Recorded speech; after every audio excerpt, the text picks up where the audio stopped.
My name is Mary, and I'm in my early 51s. I've been married to James for 21 years, and our life is mostly peaceful and happy. Even though we don't have children, we're content.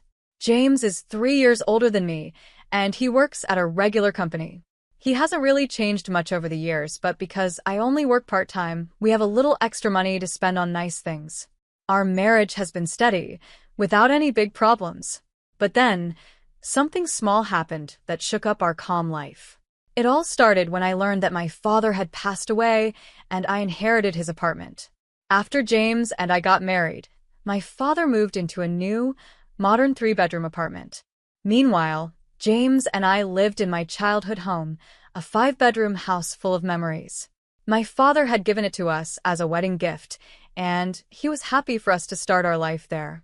I was so touched by his gesture. When my father passed away, I inherited his apartment. I loved that place, so I decided to rent it out right away. But one day, during a conversation with James's family, an unexpected suggestion came up. Someone said, "Rachel and her kids are living in a small place. How about they move into Mary's 5-bedroom house?" Rachel is James's younger sister. She's divorced and raising 2 kids in a 3-bedroom apartment, which is probably a bit cramped for them. To be honest, my relationship with Rachel hasn't been great. Every time we meet, she makes little sarcastic comments about the fact that James and I don't have kids yet. James and I got married just before we turned 32, and ever since then, Rachel has been making these remarks. As I got older, her comments became even more cutting, like, "You're over 32 and still no kids?" Or, "Don't people see you as less of a woman without children?" What hurt me the most was something she said after my father passed away. She looked at me and said, "It's a shame your father never got to see a grandchild." That really shocked me and left me feeling numb. Rachel is actually 5 years older than me, so instead of a younger sister-in-law, she feels more like an older one. We've always tried to be kind to her and treat her like family, but those remarks really stung. I naturally built a wall in my heart against Rachel. I'm an only child, and my father was my only family. Losing him was hard enough, but Rachel's words made it even worse. Some time had passed since my father's death, and I hadn't seen Rachel for a while. Then, out of nowhere, my mother-in-law brought up something unexpected. She said, "Rachel is willing to pay $1,000 a month in rent." When I saw the smug look on her face, I was too shocked to say anything. The apartment we lived in was old, but we took good care of it, and it was still in good shape. There was a big mall nearby, and transportation was easy with buses and trains. If we rented out the apartment, I thought it would go for at least $2,500 a month. But $1,000? That was unbelievable. Didn't they know the going rate for this area? Renting out such a spacious 5-bedroom apartment for only $1,000 a month was ridiculous. Maybe they thought I had agreed, because I didn't say anything right away. My mother-in-law seemed really excited about the idea and said, "You already have another apartment, right? You can live there instead. Even if you don't renew the lease, Rachel and her kids can move in, so it's all fine." "How long is the contract?" James seemed excited too and added, "That's a great idea. The place your father lived is new and perfect for just the 2 of us." At this point, the conversation was moving forward without even considering our thoughts, and I started to panic. I couldn't help but blurt out, "Isn't there an option for all of us to live together in this apartment?"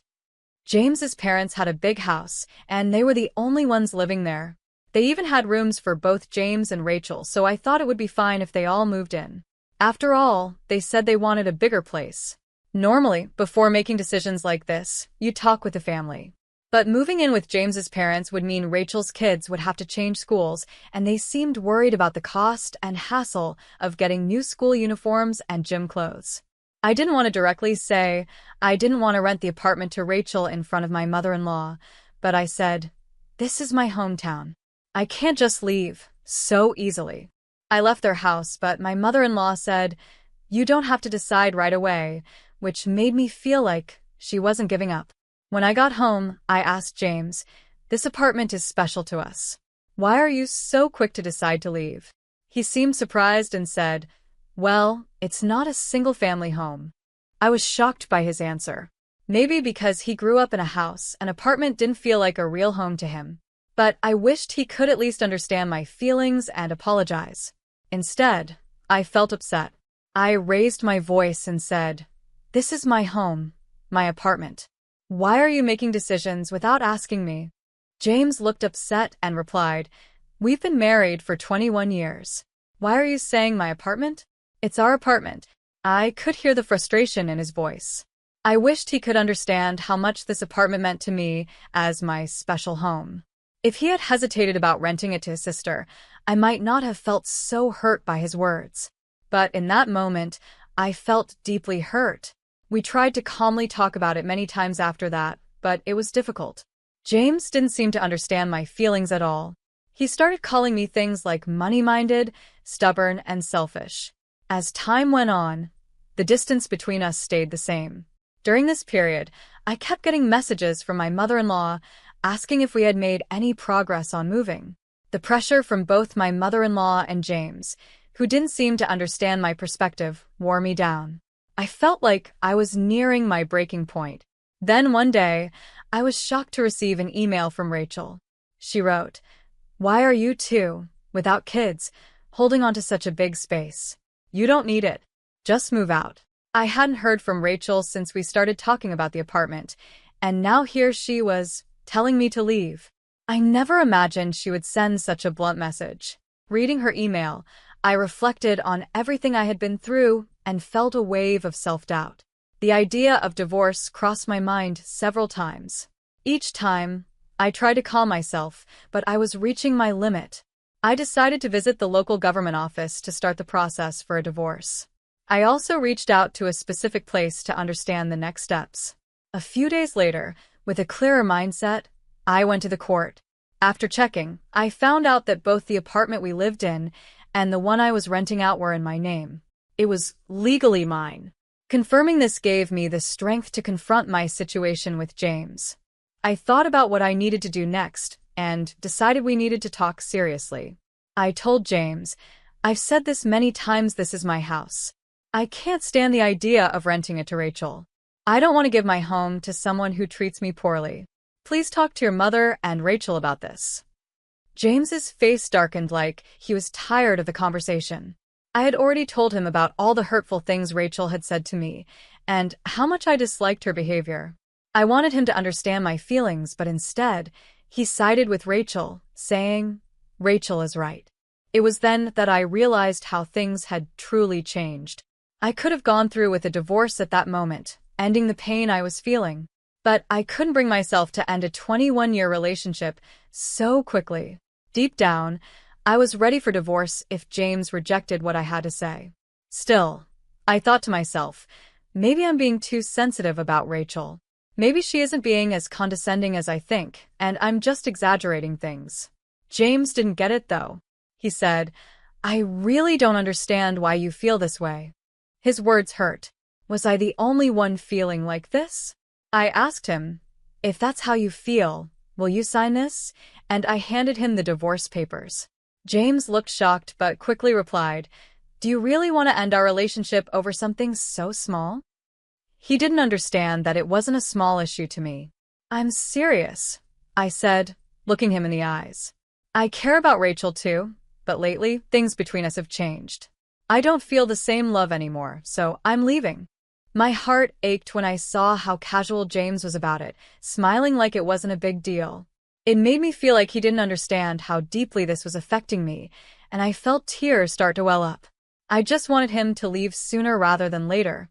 James then said in a softer tone, "Maybe Rachel and my mother don't really want to get along with you. Have you ever thought that because you always focus on yourself, our relationship has suffered?" His words stung again. We had always misunderstood each other, even while trying to make things work. "I think it's impossible to fix our relationship now, no matter how much we talk. I can't imagine a future with you anymore," I said calmly. "If you can't understand my feelings, then we'll have to go through with the divorce." James looked both surprised and sad as he asked, "Do you really feel that way?" Then he left the house without saying anything else. He didn't sign the divorce papers, and he left all his belongings behind. A few days later, James came back. He looked sad and unsure. "What should we do from here?" he asked quietly. I could tell he thought I might forgive him if he acted humble, but my mind was already made up. There was nothing left to discuss. "If you agree to the divorce, sign the papers," I said. "If not, we'll have to take legal action. And by the way, I've decided to let go of this house." I had been thinking about selling it for a while. The day I went to get the divorce papers, I talked to Mr. Eric, an old friend of my father's. I'd known him for years. When I was a child, Mr. Eric was always by my father's side until the very end. He even attended my father's funeral and gave me his business card, telling me to reach out if I ever needed help. The card had the details of his law firm. Thanks to Mr. Eric, I was able to get help from a legal advisor to deal with my father's inheritance. When I told Mr. Eric about my situation, he gave me honest and helpful advice. He explained the importance of checking property ownership, dealing with divorce complications, and other tips that helped protect me. After James left the house for a while, I decided to sell the apartment. I quickly contacted real estate agents to start the process. I also informed Mr. Eric about my rocky relationship with James and how he refused to sign the divorce papers. Asked for his help in handling the divorce. When James found out I was selling the apartment, he was shocked and angry. "You always said this was our family home. Are you really going to sell such an important place? After all the concern you had about Rachel, you're being selfish," he said. But his words didn't affect me anymore. I looked him straight in the eyes and asked, "Do you have anything else to say?" James seemed surprised but quickly began arguing. "Why would you make such a big decision on your own? The apartment may be in your name, but after a divorce, there should be a division of property. This place belongs to both of us, right?" James was clearly emotional and desperate, but I calmly smiled and responded, "Actually, this apartment has been in my name since before we got married. I checked with my lawyer, and anything owned before marriage isn't part of the property division." Selling the apartment was difficult, but I didn't want to hold on to painful memories in this home. With the advice from Mr. Eric about property laws, I decided selling was the best choice. When James realized the truth, his attitude changed quickly. "I'm sorry," he said. "This place means a lot to you, but it hasn't been sold yet, right? Please reconsider. Let's give it another try. I'll talk to Rachel and Mom. Just stop the divorce and the sale of the apartment." As I listened to him plead, I found myself wondering why I had stayed with him for 21 long years. I was shocked that I had chosen someone like him. "Don't try to act nice now. When we were together, you never stood by my side. The idea of starting over with you is impossible, so please leave. We both need to move on." He wasn't easily convinced, and this created a big gap between us. But after going through all the necessary steps, I was finally able to end our relationship. It felt like the start of a new chapter in my life. At first, being alone seemed scary, but I realized it wasn't as bad as I thought. Now I live in a new 3-bedroom apartment, living life the way I want. My mother is with me, and even though he's gone, I'm fine. Everything is okay. My husband once coldly said, "You're not needed here." That shocked me. I had been sending $3,100 every month to his parents, but it didn't matter to him. Then, to make things worse, my mother-in-law added, "A wife who can't do proper housework isn't needed," with a cold smile, almost as if she was happy to see me go. Realizing there was no point in trying to please these people anymore, I decided to leave. With a calm smile, I replied, "If that's what you think, then I'll go." My husband looked shocked. "My name is Lauren, and I'm a 35-year-old office worker. I met my husband Michael through a blind date set up by a friend. He was friendly and outgoing, and we hit it off quickly. We got married, and now we've been together for 3 years. We don't have any children yet. Before we got married, Michael lived with his mother. When we got married, he suggested building a new house on his family's property. He said, 'I'm worried about my mom living alone. I want to be with her, but I also want us to have our own life together. I think this is the best idea.' I asked, 'But won't we have to get a mortgage for the house?' Michael reassured me, 'The house will be paid for with the inheritance my father left me. We won't need a mortgage, and the land is free. The house will be in my name, and we can just support my mom with monthly payments. What do you think? Does that sound okay? I wondered, aren't you worried about your mom's finances? Michael replied, we'll be helping her, and she has income from her part-time job and her pension, so everything will be fine. It seemed like a good plan, and Michael even said, when you work late, my mom can help with the housework. It will make things easier for you. We would live in separate houses, but on the same property. I was excited about starting our new life together and building our dream home. Having help with housework during busy times seemed perfect. But later, I realized how naive I had been. In the beginning, our marriage was wonderful. We were both busy with work, but the house was easy to maintain, and everything seemed fine. My mother-in-law had her part-time job and didn't visit us too often. We shared the living expenses, and things felt balanced. One day, though, Michael brought up a new idea. He said, I'll take care of all the household expenses, so can you transfer the regular payment to Mom every month? I want you to handle that. I was surprised and asked, how much will it be? He said, maybe about $2,200 a month. But when I did the math, I realized $2,200 was less than what we had been sending. So, without telling Michael, I decided to continue sending $2,800 a month to his mom. That amount took a big chunk out of my paycheck, but with other expenses like utilities, groceries, and medical bills, Michael was still covering most of the costs. His salary went into our joint account, and from there I made the payments and added the rest to our savings. This arrangement worked for about a year. However, when my mother-in-law quit her part-time job and started visiting more often, things began to change. One day, she said, I'm getting older, so I decided to quit my job and take it easy. Michael responded, that's okay, Mom. You don't need to worry anymore. We're here for you. Thank you, Michael. You've always been so kind, she said. At first, it was nice to see them getting along. But then she started to criticize the way I kept the house. It looks like you haven't been cleaning properly. There's dust everywhere. This is unacceptable. I apologized. I'm really sorry. I've been busy with work and haven't been able to keep up with everything. That's just an excuse, she said. You're living in Michael's house, so the least you can do is take care of the basic chores. And I've heard you take shortcuts with cooking, too. Is that true? I sometimes make simple meals when I come home late from work, but I still do my best, I explained. Then she said something that really hurt. Maybe it was a mistake choosing you as Michael's wife. After all these years, the fact that you still don't have children is also a problem. Her words stung, and I realized that things had taken a serious turn for the worse. I felt like not having children wasn't entirely my fault, but arguing about it would only cause more problems. Originally, my mother-in-law had promised to help with household chores when things got tough, especially since we were living on the same property. However, it seemed both Michael and my mother-in-law had forgotten that promise. Now, whenever she was around, she constantly criticized me, so I decided to just ignore her comments. Amid all this, a bigger issue arose. Our joint account balance was getting low because Michael's salary hadn't been deposited for 5 months. I confronted him, asking, why hasn't your salary been deposited? What he said next shocked me. He had quit his job and was looking for a new one. I thought he had been going to work every day, but he had actually been job hunting. Why did you quit without telling me? This is serious, I said. I'm sorry, I feel bad about it, Michael replied. My boss was always on my case, nagging me for every little mistake. Everyone makes mistakes, right? But he acted like I was the only one.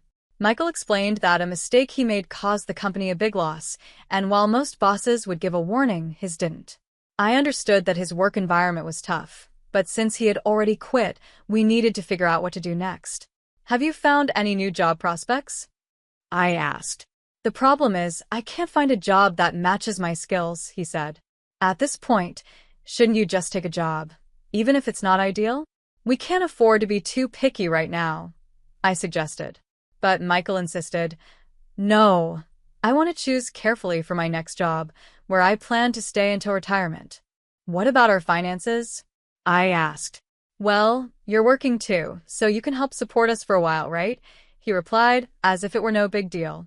I realized he wasn't going to change his mind, so I decided to endure until he found another job.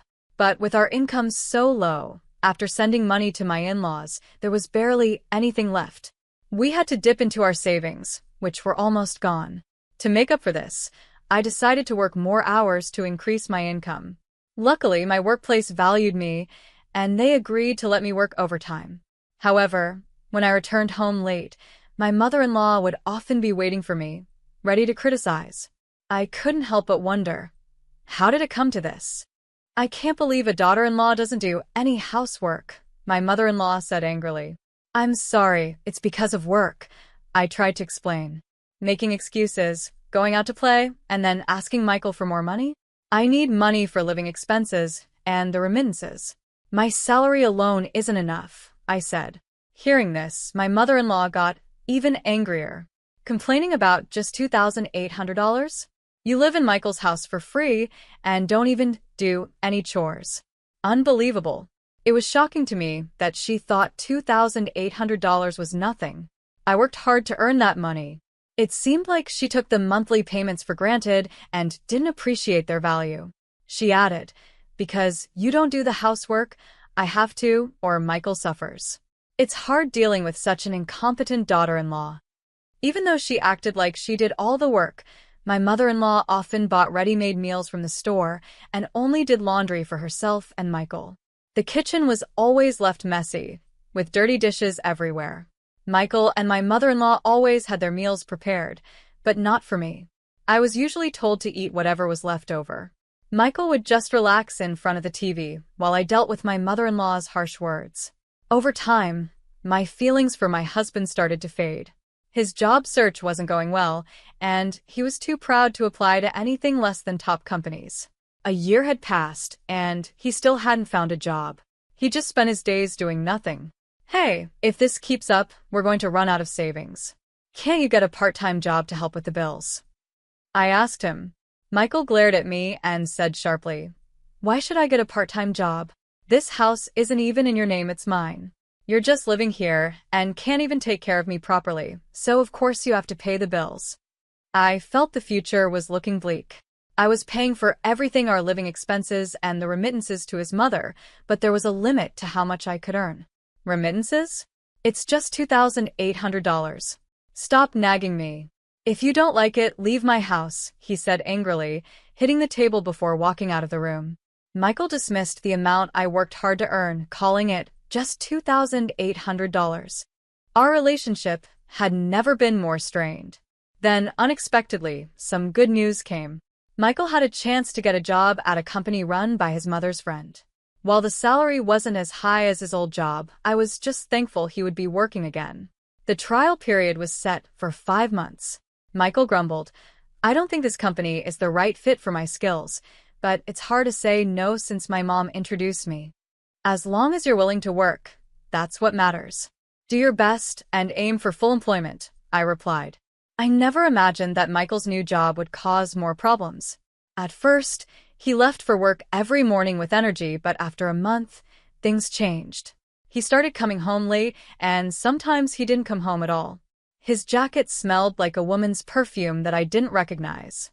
On top of that, he stopped contributing his salary to our household and even started withdrawing money from our joint account without asking me, while still sending the monthly remittance to his mother. I decided to stop putting my salary into the joint account, which made Michael furious. He confronted me, asking, why aren't you putting money in the account? The balance is almost zero. Where is your salary going? You're not paying for the living expenses. Tell me how you're using the money. I told him, that's not fair. Am I the only one earning and managing our household? If you contribute, I will too. Michael shot back. This house is mine. It's only natural for you to contribute.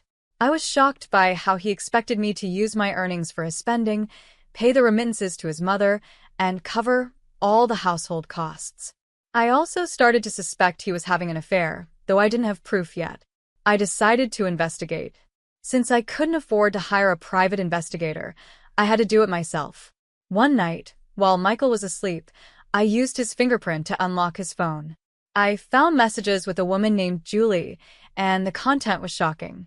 The messages said things like, I really enjoyed our date today. I wish we could be together forever. And would you consider marrying me?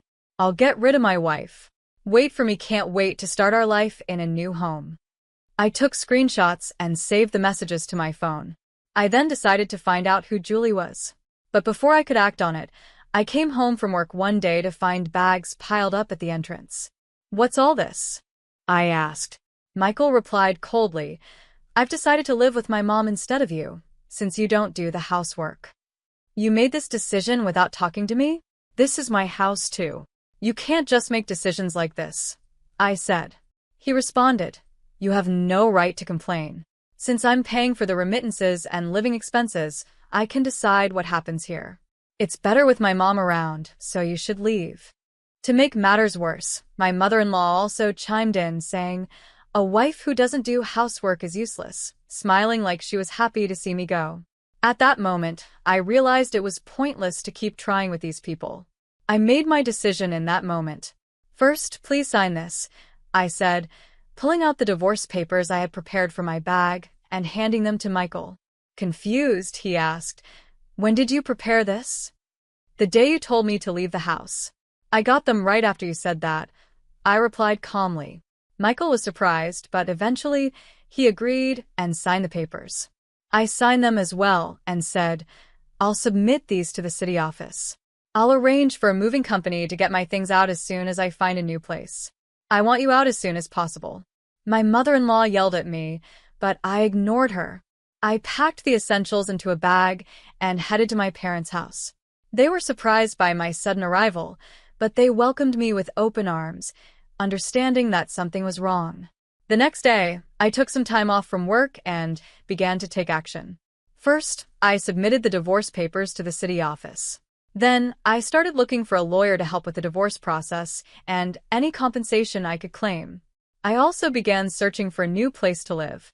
It was a busy time, but I felt a sense of fulfillment as I moved forward with my life. I found a nice, modern apartment perfect for a single person and hired a moving company to help with the move. On the day of the move, I returned to the house while Michael was at work, but his mother was there. The movers took my furniture, appliances, and other belongings, piece by piece. You're taking everything? The house will be so empty, she said. These are all the things I bought when we got married. I used my savings to get the furniture and appliances. Since the house is in Michael's name, these items are mine, I explained. She couldn't argue and was clearly frustrated. After moving into my new, luxury apartment, I started enjoying my independence. I was able to use all my income for myself, and thanks to my hard work and overtime, I got promoted and my salary increased. Life went on like this for about 5 months. Then I started getting a lot of calls from my mother-in-law. I regretted not blocking her, but eventually I gave in and answered one of her many calls. Hello, Lauren, can we talk? She said. What do you want? I asked, tired of her persistence. Please, can you come back? She pleaded. What? I thought you wanted me to leave. I'm sorry. I've thought about it and reflected on everything, she replied. She wanted me to start sending her $2,800 again, just like before. I couldn't believe how selfish she was. She explained that Michael's affair at work had been exposed, and he couldn't get a regular job anymore, only part-time work. He and Julie had started living together, but Julie didn't like living with his mother, so she moved back to her old home. Without the money I used to send, she was struggling to survive on her pension. I have nothing to do with you anymore. I won't send you any money, I said firmly. Then I blocked her number and also blocked Michael's. I didn't want any more contact with either of them. But a few days later, Michael showed up outside my workplace. Lauren, I'm sorry. Can we start over? I'm in trouble, he said, clearly desperate. I was shocked to see him there. He explained that living with Julie hadn't worked out because she couldn't do housework, and after the affair became public, he felt uncomfortable at work and quit. Their relationship fell apart because of their financial struggles and constant arguments, and Julie had left him. It's too late, I told him. I don't want to see you again. If you try to ambush me like this again, I'll call the police. He shouted, Wait, as I walked away, but I ignored him and went home. Later, with the help of my lawyer, I received $50,000 in compensation, and Julie paid me an additional $210,000. I heard that Michael was now working several part-time jobs to pay off his debts and had even resorted to shady ways of getting money. Meanwhile, my mother-in-law had gone back to working part-time and was living frugally. They were constantly blaming each other for their problems. Julie had started working night shifts to pay off her debts after quitting her job and breaking up with Michael. As for me, I've adopted a little dog and am enjoying peaceful, happy days in my new apartment, looking forward to whatever life has in store next.